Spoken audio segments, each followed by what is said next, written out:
welcome. You guys are, if you are looking for the webinar on continuous improvement, you are in the right place. My name is Carly Norton. I am KickUp's Director of Communications, and I'm really excited to kick us off today. So just a little bit of background. I'm going to start off with just some housekeeping notes, make sure everybody has an idea of sort of what's coming today, talk a little bit about our featured guest here, and then I'm going to toss it over to her. So for those of you who joined us in November when we had our first webinar as part of this series, we talked about PLCs. Thank you for joining us. I'm glad to see some of you guys are coming back. Today we're really excited to talk about continuous learning. And I frankly could not be more thrilled to present our speaker today, Elaine. I attended the Learning Forward conference, which I know a couple of our the people who are here today also attended, and was really excited to join this session about continuous learning, really looking at these 4 districts in Florida that are using continuous learning to improve their standards-aligned instruction. So we were thrilled when we reached out, and Elaine, who presented at Learning Forward, was willing to come on and do kind of an abridged version of that presentation and then take some questions as well. So as far as how today is going to flow, I'm going to start off just by introducing you and letting you hear from Elaine herself. Then we're going to jump right into some of the presentation, which is really going to focus in on 2 districts that are part of this network. Then we're going to have some time for Q&A, and you'll notice there's a spot for you guys to really submit some questions as well. So there's that little chat feature, which you can see at the bottom of your screen. Feel free to drop questions in there, and make sure that you toggle at the top. It says submit directly to panelists. You can also use that little drop-down menu to submit to panelists and all attendees, so everyone can see your question, or you can submit them directly to us. And I will be making sure those questions get asked as well. And then we'll save just a few minutes for wrapping up and any kind of final thoughts. So without further ado, I want to kick it over to Elaine to introduce herself. And maybe give you a little bit of context about her work at UPD. Awesome, thank you. I'm gonna stop the share. There you go. Okay, awesome. Hi, everybody. I'm Elaine Budish. I'm a senior consultant at UPD Consulting, and then have the honor to be the network director for the Florida Implementation Network, which I will explain a bit more about in a minute. But first, just wanted to introduce you to UPD Consulting and tell you a little bit about myself. So UPD Consulting is a Baltimore-based, minority-owned public sector management consulting firm. So a lot of words right there, but basically it means that we're a bunch of folks who really care about helping public sector organizations, especially in the education space, so school districts and state departments of education, grapple with, move through, and improve the impact of their change initiatives, their improvement initiatives, and really be able to help kids as much as we can. UPD was founded by 4 people who worked together at Baltimore City Schools and really couldn't find supports to help them do this kind of implementation, continuous improvement, and impact-driven work. And I've been with UPD about 7 years. I started out working on Rhode Island's Race to the Top project, setting up implementation and continuous improvement systems for that. And since then have worked with Shelby County Schools in Memphis, Tennessee, Omaha Public Schools in Nebraska, and Syracuse City School District in New York. And now I have the honor to work with 4 districts in Florida who are part of a Gates Foundation implementation network that was started close to 2 years ago. These 4 districts are part of the second implementation network through the Gates Foundation in Florida. And they actually selected UPD through a competitive process hosted by the Gates Foundation, intended to give the districts really the opportunity to design their approach how they wanted, including the intermediary or the hub that worked with them and brought them together.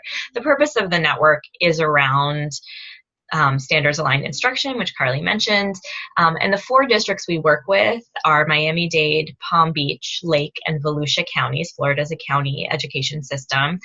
These 4 districts actually cover approximately 25% of the public school students in Florida right now. We are not working with teachers and schools that impact all of those students, but we do have an opportunity to work with core teams in each of the district and schools as well in each of the districts as part of this work. You can see there's some geographic separation, and some of that leads to our work being very district focused, with periodic opportunities to bring the districts together across the whole network to learn and share what's working, what's not working, test each other's ideas, and really push each other to improve. So I'm going to give you a little bit of background on how our network is structured and what we're doing to move this work forward, because I think it's critical for understanding where the specific work of each district fits in and how it's both similar and different across districts. So the first thing to understand is that we have a theory of change. It's very similar to a lot of people's theory of change around moving standards aligned instructional practice. You need to have a shared vision. These are the trapezoids in the middle. You need everyone in the ecosystem of the organization, whether it's a school or a district level, to have a common understanding of what standards aligned instruction looks like in practice, right? We're not talking about the written standards on a piece of paper, but what does it look like when you walk into a classroom or you bring together instructors to do standards aligned instruction? And is this a priority? Are you really making sure that this is one of your big initiatives, your big areas of work? Second, do you have aligned curricular materials and tools? And this isn't just your formal adopted curriculum, but this is your assessments, all of your instructional guidance materials, all the supplemental materials, and the sort of technical aspects of rolling out standards aligned instruction. And third, this is probably the most critical, is are you effectively supporting your teachers, your educators, and your school leadership and your central office staff to understand and make the shifts required by the Common Core standards? In Florida, they're called the Florida standards, but they're basically the same. And helping them through the process of getting to actually implementing that in their daily practice in every classroom, in every school, so that every student is impacted by this. In addition, you'll see our theory of change. It's very visual. We have the blue box around these various standards aligned instruction specific areas. That's really about our belief that organizations must work in specific ways to have the impact they want to have.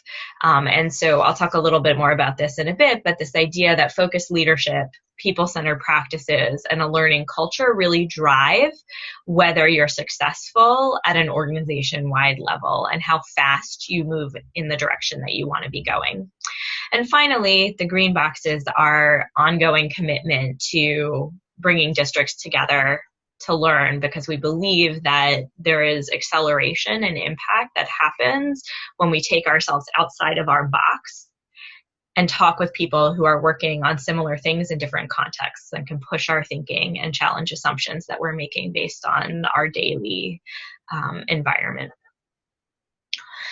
So our 4 districts, each are working actually in a slightly different area of standards aligned instruction. Standards aligned instruction is huge, right? So we're all in education, and we know that that means a ton of different things to different people. You can approach it a million different ways. So each of our districts, we worked with them using data, and I'll give you an example. I'll show you a real example of this in a few minutes, to identify what we call impact areas. So for each district, this is the grade level and subject area where their data was showing that they had a lot of room for growth, and that this was an area where there was urgency around supporting students to be more successful. And you can see they're very different across the districts. We have 9th grade algebra. We have K-3 ELA, and that's basic literacy. So, for those of you who are not elementary folks, the K-3 is the learning to read, so you can read to learn. But there's also a huge component of K-3 ELA that's around foundational knowledge building that allows students to access text later on that is much more than just the technical skills of literacy. We also have in Miami the 6th to 8th grade math, the middle school math. That transition to middle school is really critical, and math gets much harder, right, when you make that transition to 6th grade. And then in Volusia, actually, they also were addressing the 5th to 6th grade transition, but more with the lens on English language arts as a place to start, because there were some structural reasons there that tied in with the data. And this is sort of a teaser for what I'm going to be talking about, which is this idea that you triangulate and you make strategic decisions not based on one data point, not based on your formal student outcomes and a state assessment data, but actually that decisions have to be influenced by a variety of information points. And I think we all experience this, but actually naming that has been really critical in our work with the districts in terms of helping us make the most strategic decisions that we can. And then the piece that's underneath in each of those color boxes is what is the strategy work that we are doing with them. So in addition to identifying an impact area, we also identified what we called improvement opportunities. And so these are things like focusing on assessment literacy in the math section in Lake, looking at aligning curriculum, again, not just the adopted curriculum, but actually all of the resources that wrap around that, as well as the supports for teachers to use it, that we can't just give teachers resources and say, okay, now do this, when we know that truly aligned curriculum for the Common Core standards requires fundamentally, in many ways, changing the way we think about deliver instruction and how we plan against the standards and how we assess against that. And so that whole process requires very deliberate thinking about how we support teachers through that process. And I'll give you a real story and example about what that looked like in Palm Beach as we move forward. And then in Volusia, they took a similar but different strategy towards that same idea of aligning curriculum and supporting teachers to implement it. In Miami-Dade, the entry point was really through strengthening school instructional leadership, that they felt there was a weak link there, and we saw that doing some investigation with them. And then in each of these districts, there's always the capacity building that has to happen and the changes that have to happen in the district central office as the support organization for ensuring that this work happens in a really effective and meaningful way in the schools that are actually delivering both most of the direct supports to teachers and obviously the instruction to students. So I'm going to go through this pretty quickly, but this was our process. So we started in each of the districts with what we called the clarify and discover phases, and that's really where we identified these improvement opportunities. We explored their data, we gathered information, we observed meetings, we held focus groups, and really set us up to go into what we called the build phase, which is where we brought cross-functional and cross-level teams. So this means central office and school-based folks from different divisions within the central office in each district, to develop their set of strategies, their action plans, and to prioritize the work for their district. And this is really part of our commitment through this process to these 4 districts and with everyone we work with to meet you where you are, right? And this idea that there's no one-size-fits-all solution, but there's plenty of information out there that will help us to make the best strategic decisions we can. In the remainder of our first year, which was last year, working with these districts, we moved into what we call the implement phase, where we tested some of the assumptions we'd made based on Clarify, Discover, and what we designed and build, so that we could get a sense of whether things were working. And we wanted to do this on a really small scale so that we weren't using up goodwill, wasting time, and so that we were actively learning about what worked in that particular district or school's context to have the greatest impact. And we adjusted a lot of our strategies as we moved into this current school year, the second year of the project, where we started to implement at a broader scale. And in order to do this implement and refine learning, we had to be using data, and I use data very broadly as information gathered from a variety of sources that help us triangulate what's happening and whether we're making the progress that we want to be making, or whether things are working against how things are working relative to the assumptions that we made. So I want to also share our continuous improvement cycle. There's a million different versions of this out there. A lot of folks are familiar with PDSAs, Plan, Do, Study Acts. This is the work that we have been doing at UPD for about a decade, so this is how we talk about it. You set your goals, you do the planning, that was what I just talked about in the build phase, and then you go and you implement the plans. You do the work for a little while, and you measure in very deliberate ways using multiple measures, progress and impact of the work. You come together in learning cycle meetings where you have this cross-functional team, cross-level team learning together, using the data to jump off and have really meaningful conversations. And I'm going to show you some examples of data we use in our processes so you can really see the breadth of the opportunities that you have to make these meaningful conversations. I think in education we often revert to the sort of the official data, right? Like this is the SIS, the Student Information or Student Management System data. This is our evaluation data. This is our state assessment or even our district benchmarking data. But those are all very formal, right? And those have a place. But often in continuous improvement cycles, it's the other stuff that you can and should be measuring that really gives you the meaningful insights for how to adjust your work and move forward in a really effective way to continue to improve and increase your impact. So all of our districts went through this process. It looked a little different in each district, not just the data that we use, but actually how the process worked out, partly because every district has its own culture. And a lot of this is, you know, at its heart, we talk about data and it feels very, people think of data and they think of something like cold and objective, and in many ways it should be as objective as possible, but data is about people, and data will tell you what is happening, but it's never going to tell you why it's happening, and you need to bring people together to have honest, open conversations about the data to get where you want to go and to be able to use it. So this is going to be very brief, but I did mention that we have a framework for what we believe matters for organizational impact. And we've never seen a district or a state department of education or even a school leadership team be successful without deliberately doing these three things. Having focused, clear leadership that really identifies priorities, communicates those, and helps everyone in the system understand how their work contributes to achieving the goals. Second, people-centered practices. So this is everything from stakeholder engagement and genuine listening activities to distributed leadership practices and cross-functional teaming opportunities in the organization that really acknowledge that this work is about moving people. It's not about technical solutions. The work of education, for the most part, the meaningful work and the hardest work to do is about people. And then the third piece is learning culture. So this is data access and use. This is making sure that you have, that you create spaces where people can be vulnerable, can fail forward, can take risks, make mistakes without a significant negative impact, because that's the only way that we learn and grow and improve.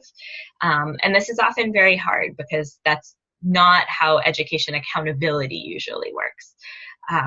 And so this is a mindset shift and a practice shift that a lot of folks go through as they engage in this continuous improvement process.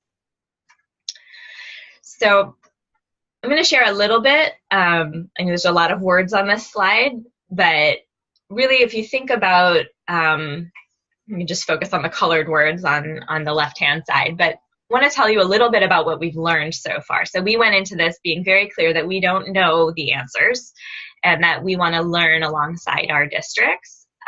And we had some ahas, and it's not that these were things that we didn't know or there wasn't research base for already, but now we have what we call, and what actually the Carnegie Foundation calls in their improvement science work, we have evidence-based, we have practice-based evidence. So we have firsthand evidence and experience that make these learnings feel true to us and make us much more likely to integrate them into how we design our work, because there are learnings. They're not someone out there in that other place doing something different. So our organizations have to work differently. We can't keep doing professional development and professional learning the same way we've been doing it. That this isn't about evaluating individual teachers or observing individual teachers who don't get the shifts to the new standards. This is actually about our systems and our district-wide practices, and we have to be willing to take a look at those to move forward. Second, equity is incredibly important to us, and I know it is to you all as well. So this idea that we can't create equity by having people read a book about it. It has to be something where folks have high expectations for all of their students, which is embedded in the standards and the Common Core standards.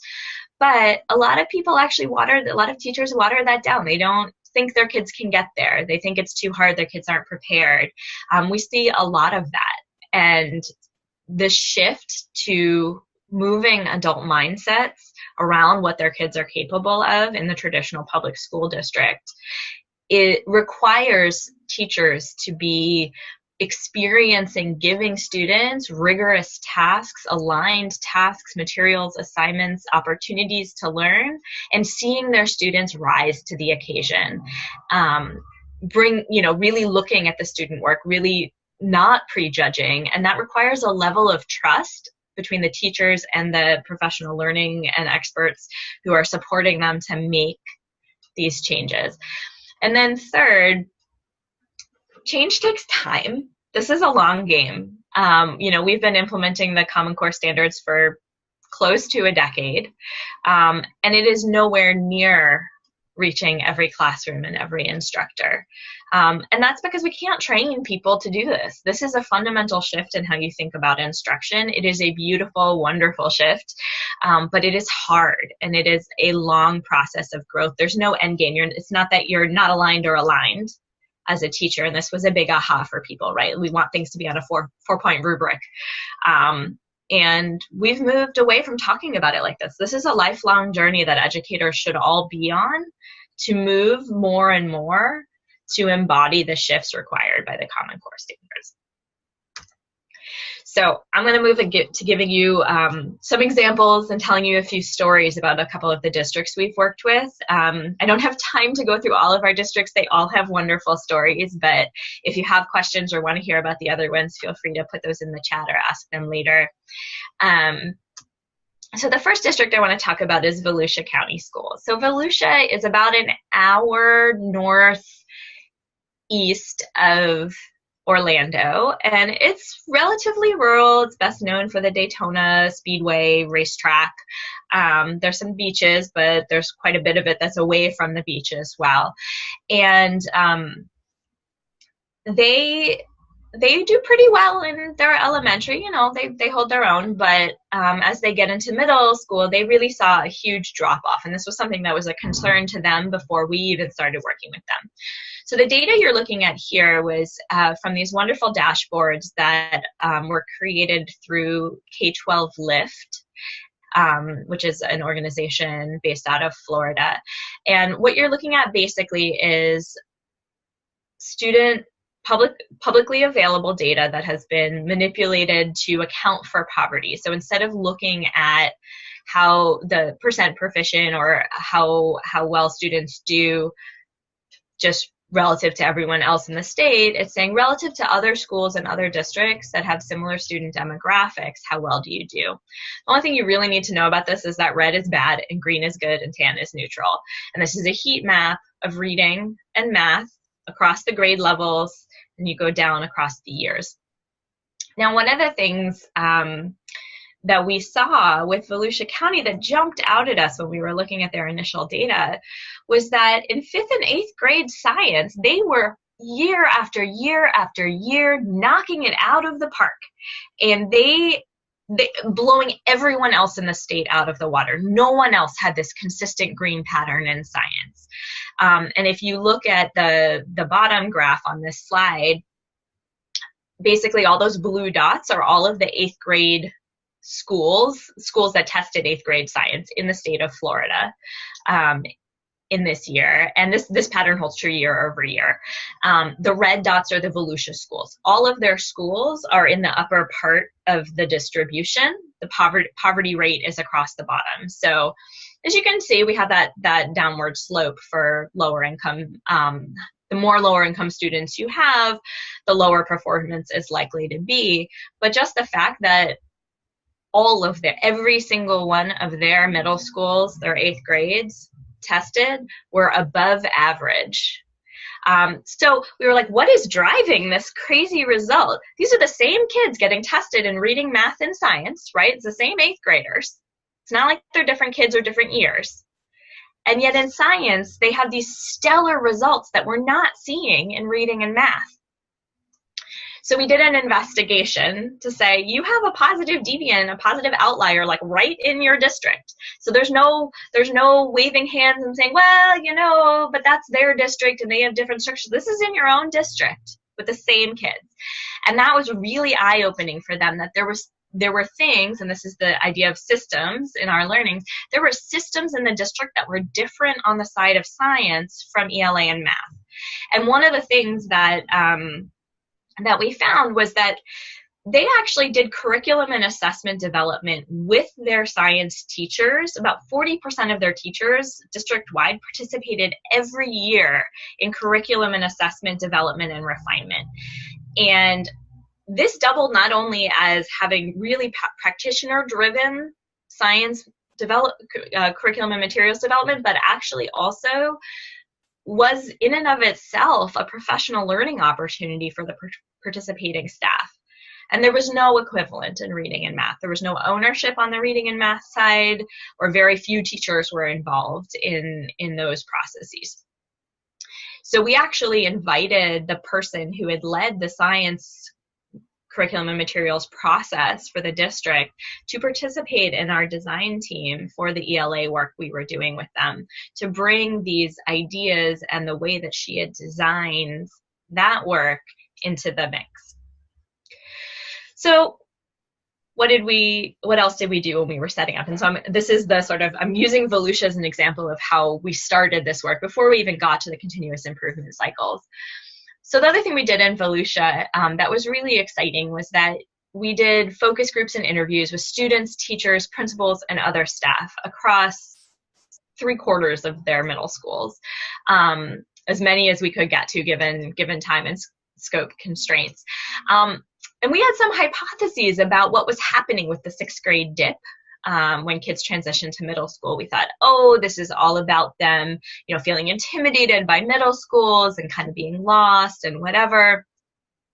We did interviews with the kids and focus groups, and they basically told us, they're like, nah, middle school's not that hard. It's fine. You adjust pretty quickly. Like, yeah, you get lost in the building a couple times. They did talk about how their teachers maybe don't know them as well, like, small fish in a big pond now.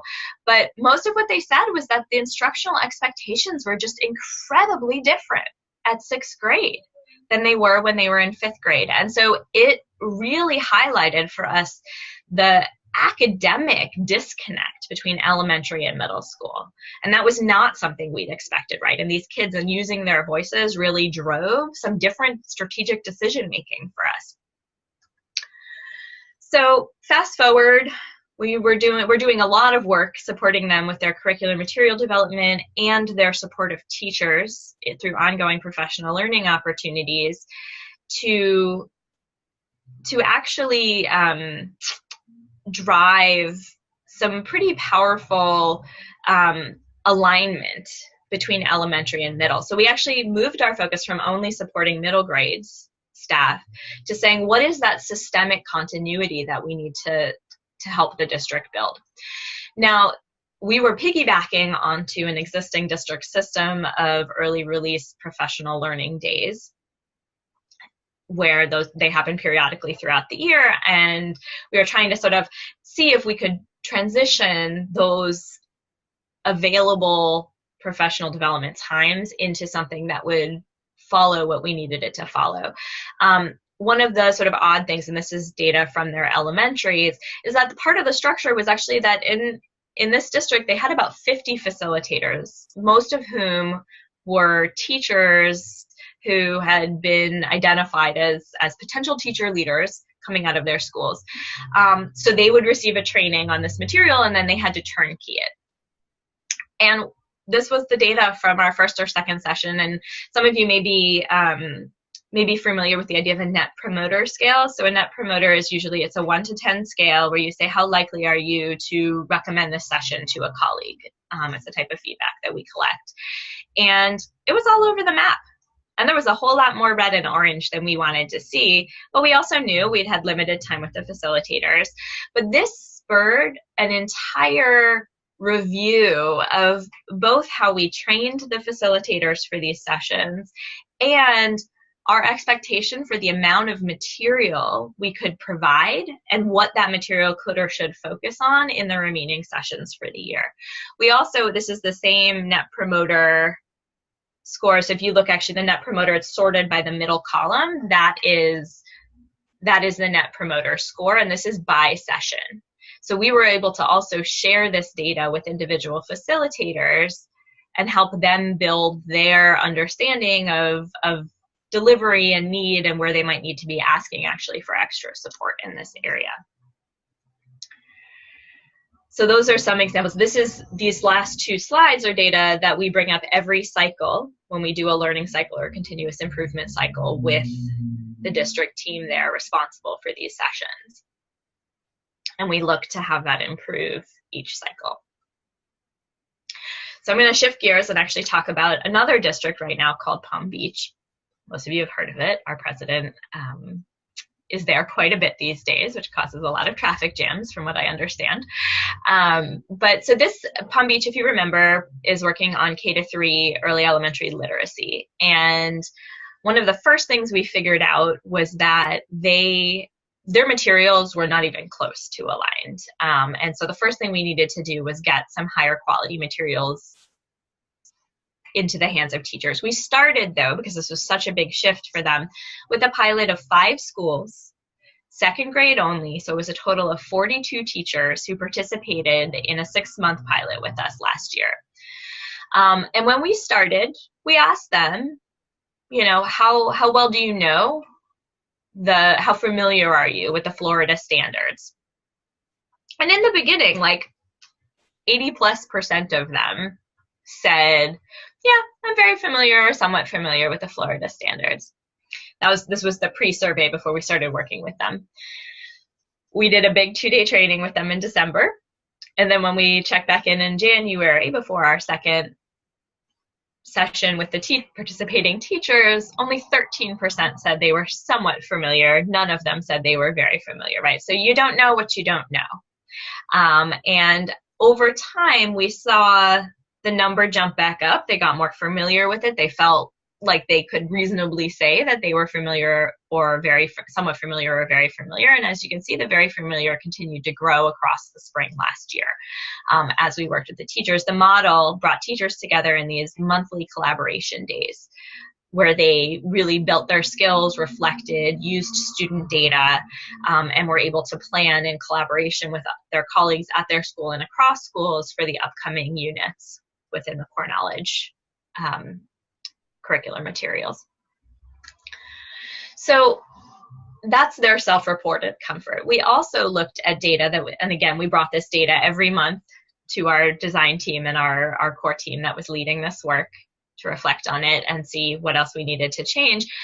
When we started in December, before they'd been to any of the trainings, we have our 2 national experts came and actually did a standards aligned observation of the participating teachers to see, you know, were there any practices where folks were along the continuum. And I'll just briefly explain core action 1, 2, and 3. This is using the instructional practice guides from Student Achievement Partners. If you're not familiar with them, I'm happy to explain more. They are basically the national gold standard for observing for standards aligned instruction. So the first core action, these are the sort of things you would expect to see in a classroom that is aligned. So the first is that the texts are high quality and complex, which means they are challenging to students. Core action 2, that the questions and tasks that students are being given are aligned to that text, are associated with the text, and are really challenging, again, students to be thinking and doing really cognitively advanced work, or at least appropriate work relative to the standards, aligned to where they should be for the standards. And correction 3 is, are the students engaged? Are the students carrying the weight of the thinking and the learning and the doing, or is the teacher answering the questions for the students and giving information? And so correction 1 and correction 2 tend to be a little easier to move, because high quality curricular materials should give you high quality text to put in front of the students, and should give you at least some general direction around the tasks and the questioning. Correction 3 is much harder, because that's about teacher release to the student. So you would think maybe that after the training in December, where they get trained on and given the first unit of materials, that they would all jump up to be at the highest rating, up around a 4 for aligned text and task. But we actually see that it takes 2 cycles, and that's because the teachers were not comfortable. They didn't believe that their kids could do this. They watered down some of this stuff. We're talking second graders, and if you've ever seen CKLA, that's the Core Knowledge Language Arts out of Engage, New York, there's some pretty intense stuff in there for second graders. Like, you look at it and you're like, wow, those kids are really going to be thinking hard about the body systems and anatomy and circulatory system and skeletal and musculatory. And like, these are big words, right? And these second graders are expected to actually engage with them. And so, you know, it took the teachers a little while to get there in terms of just using the materials with fidelity. But as you can see, also Core Action 3 continued to change. And part of this was deliberate, continued support provided by the district in response to the fact that, okay, we're moving these materials. How are we thinking about it? Are we continuing on a process where our teachers are being coached and supported to change their practice as we move through the year? We also had a lot of conversations. So this is, again, another type of data, is we asked for feedback. We asked the teachers for narrative response about how things were going with their work and with their CKLA pilot. And, you know, the teachers were all just like, wow, we didn't think this was going to work. Right. And now we have these students, and they're, you know, it's one teacher saying, I realized that second graders are far more capable than I previously imagined. We had another teacher who pulled the director of curriculum and instruction for the district aside after the last session and said, I realized now I was holding my kids back because I didn't think they could do it, but I hadn't been looking at the evidence. And so these quotes actually really helped us have a different kind of conversation as part of the continuous improvement cycles with the district about how we spread this level of reflection and high expectations for students across other teachers, across other areas of their work in the district. So that was a lot, but I hope I gave you some sense of the variety of data we use, how it pulls together, and want to make sure that we have some time left for questions. So Carly, back to you. Thanks, Elaine. And if you guys are joining us a bit late, I saw a couple of attendees jump in after we kind of gotten started. What we've just gone through was Elaine presenting a little bit about her work with 4 districts in Florida to use continuous improvement to improve their standards-aligned instruction. We're going to jump right into Q&A. I have a couple questions already that are percolating in my mind that I'd love to start off with, but again, if you're joining us late, at the bottom, you can see there's a little button for the chat. You're welcome to drop in questions there, and we will try to get to as many as we can in our remaining 20 minutes.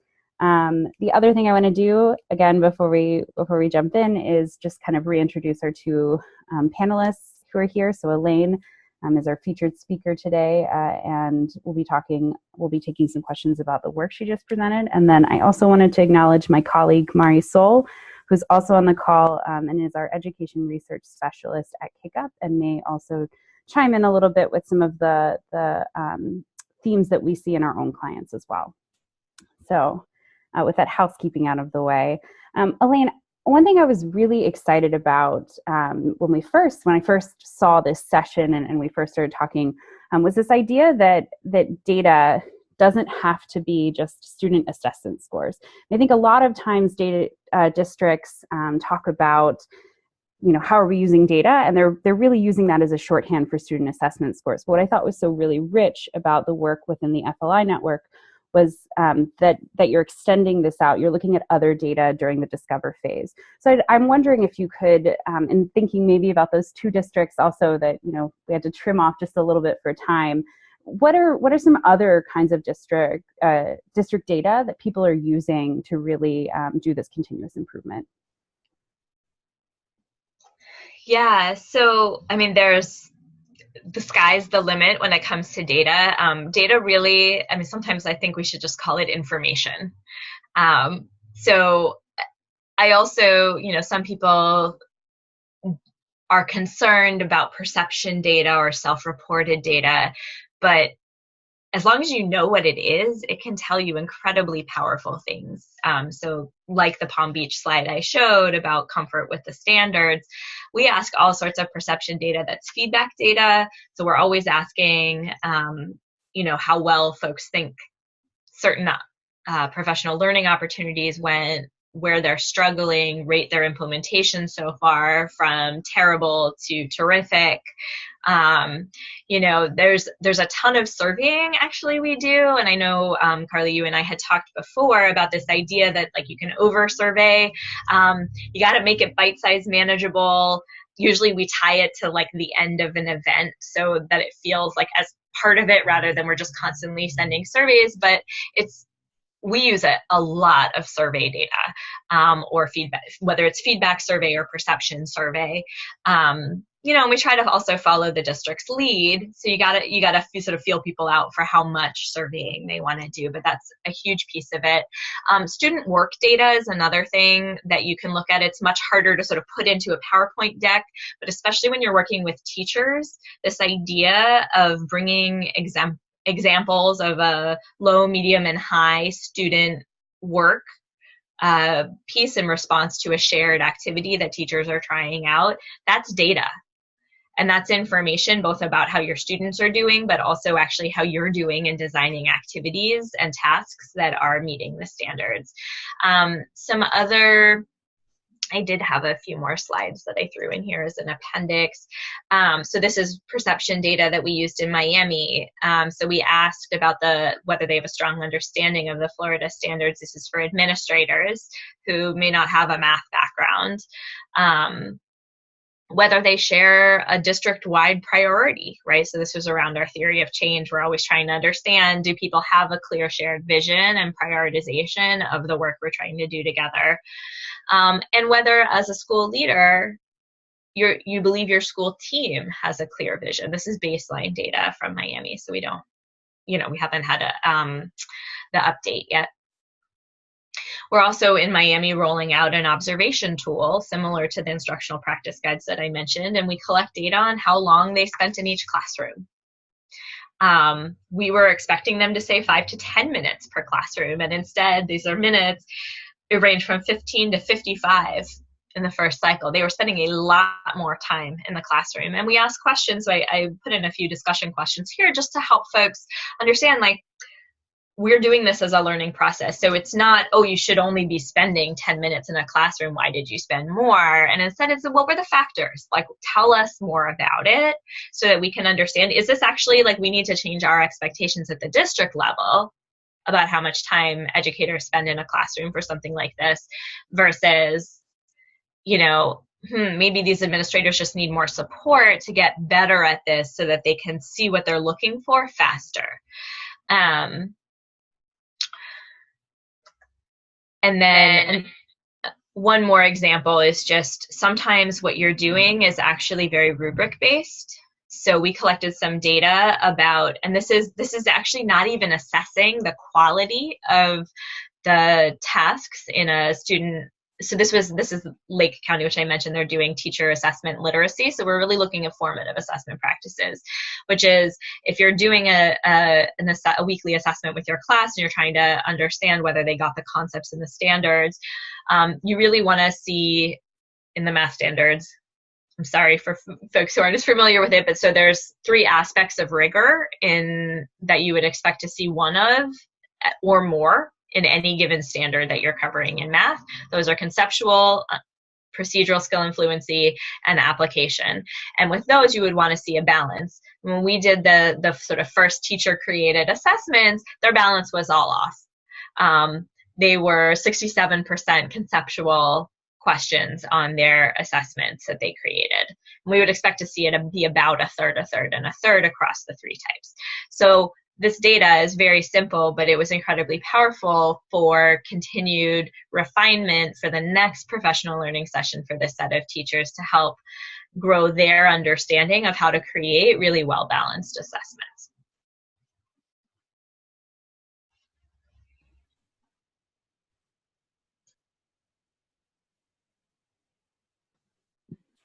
I think that definitely agree with Elaine's comments, and in thinking about our clients here at KickUp, one of the things that often comes about is that the quantifiable data is very important, but also being able to ask for feedback and the open response and that type of data is very helpful when you're trying to get to the critical aspects of why like teachers are rating in these manners.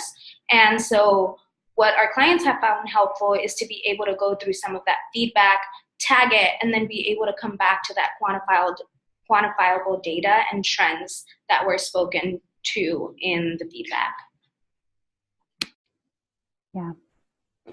And so in thinking about that, kind of on the converse of that, sometimes districts get so into data that it can become really overwhelming, and it kind of builds this feeling that you can't act until you've got all of the data and all of the questions are answered by this data. So I'm curious, Elaine, maybe you could talk more about, the air quotes, finding the right data and the right amount that really kind of goes with these short improvement cycles as well. Yeah, that's a great question, Carly, because we've definitely seen a fair amount of analysis paralysis, as we call it, and or death by data. So it is totally possible to have too much, right? And some of that is actually planning in advance. So when we do our strategy mapping as part of Build, we develop the metrics at that point. We say, what do we think at different points in our process over the course of the year? And it may not be the same throughout the year, though there's usually some core data that you always look at so that you can see the change over time. But we try to be really precise about like what kind of data would we collect? What would it tell us?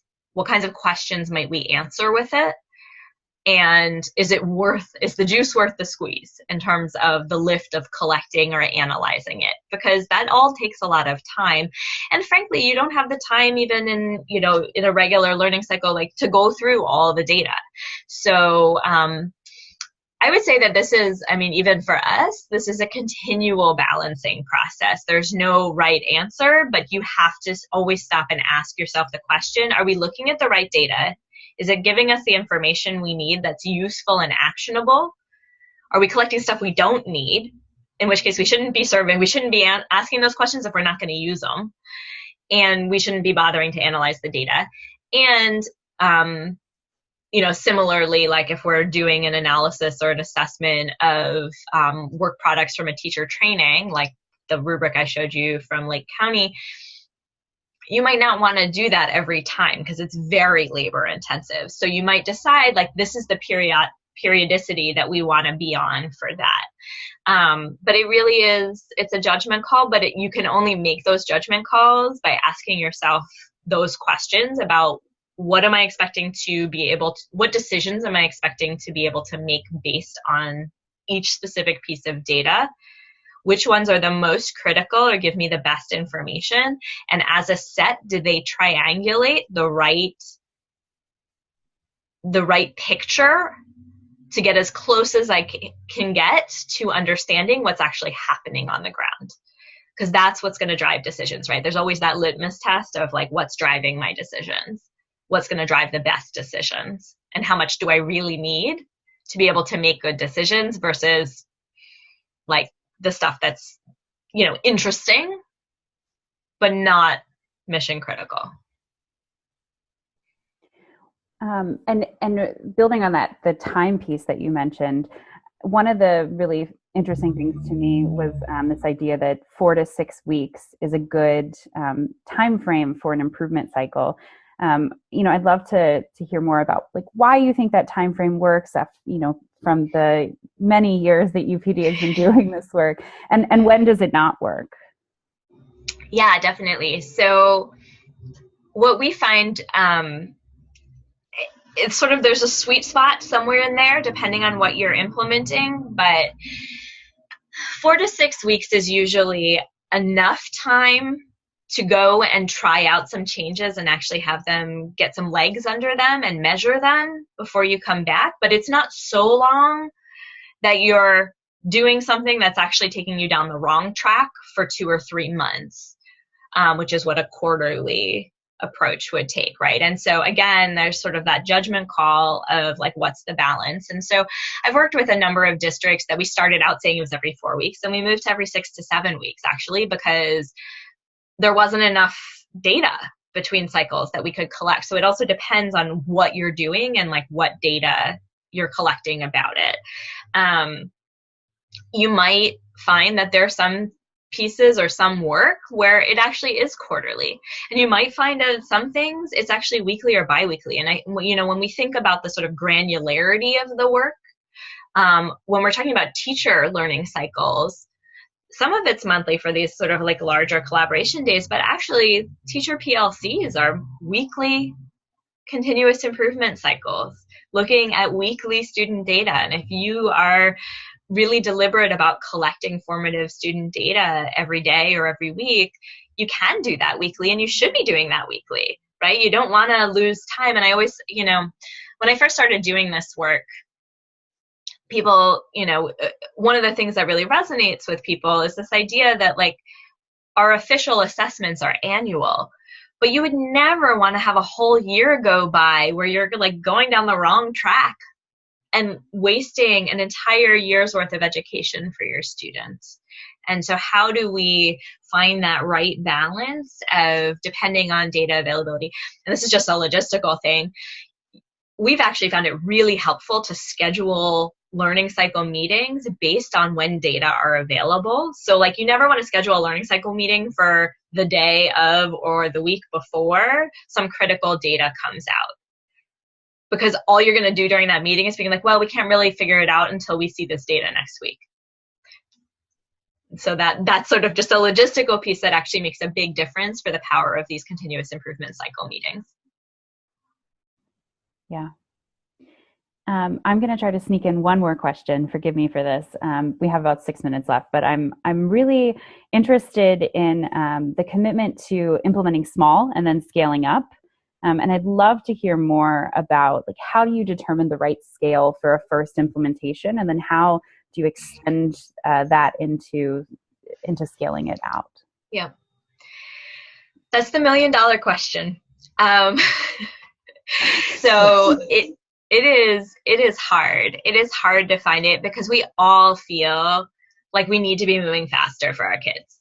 All of us feel that. And it is so hard to feel like you're on the right track with something and that you can't just get it into every classroom right away so that all those kids can take advantage of it. But what we see time after time after time is that if you go too fast, if you try to sort of say, oh, great, we had this great idea, we piloted it, it worked in these 5 schools, let's take it to everybody because we know it's a great idea now, that you're actually going to end up having such variation in the quality of implementation, school to school, classroom to classroom, that you're not going to have that impact that you saw in your pilot schools. And frankly, people will be frustrated with the rollout because it's almost universally true that pilot to full scale rollout, the full scale never gets the same level of support for the folks doing the daily work who are then expected to make these massive changes. And so you're going to burn some bridges. You're going to have people who are like, oh yeah, no, we tried that and it didn't work. And so they're not going to be willing to go back and revise how they do it, even if you bring in extra supports later. But we have these conversations all the time. Like, what does it mean to scale thoughtfully and responsibly? And I think Palm Beach is actually a great example of that. So, like I said, the first pilot was 5 schools, only second grade. They have 42 teachers, and they had 1 district curriculum specialist assigned to support the teachers in those schools. The initial thinking was, okay, now we'll go up to 40 schools. They have 110 elementary schools in the district. They were like, we'll go up to 40 schools the next year, K to 3. And it was like, whoa, whoa, whoa, whoa, whoa. And who's going to support these teachers? And they were like, well, we'll figure it out. And it's like, no. It's going to be a massive failure, and you will never be able to go back and actually get them to do the stuff that we've seen such promise with in the 5 pilot schools. So we ended up compromising. So it's 15 schools the second year. It is K to 2 in the 10 new schools and K to 3 in the 5 original schools. So it's about 315 teachers. And they have 5 district specialists who are working on supporting these schools. They did also say, well, budget-wise, we can't really afford to bring 315 teachers out for multiple, for monthly full-day collaboration days. So we're just going to do 3 during the year using our existing PDD days, professional development days. And they actually ran this idea by the 5 pilot principals, and the principals revolted. They were like, no way. You can't get rid of the collaboration days. That's the whole reason this works. We'll pay for them out of our budget, but you need to have them monthly. And that was incredibly powerful, because when do you actually have principals being like, please take my teachers out of school for a day, a month, and I will pay for it, right? They don't say that. They say, please don't take my teachers for worthless, or less impactful stuff. So that was real validation from the leadership in the school as well. But this idea that you have to be able to manage the scale, you have to have the capacity, and you have to be really honest. And sometimes it takes someone outside saying you're not looking in a clear mirror right now about what you actually have the capacity to support and what that looks like. Yeah. Well, we have 2 minutes left. So I just want to thank you so much for being here, Elaine. This has been unbelievably helpful, and I love seeing especially a lot of the different data visualizations you brought. Thank you for the transparency and the transparent look into these districts. I want to make sure everybody gets back on time, because I know 12:30 is an important time in the day. So thank you again. For those of you who joined us, we will be following up with a recording and a blog post as well. If you kind of hopped in and out, don't worry, you'll be able to see it all in live breathing color. But other than that, thank you guys for joining us, and I hope you have a great rest of your Wednesday. Thank you.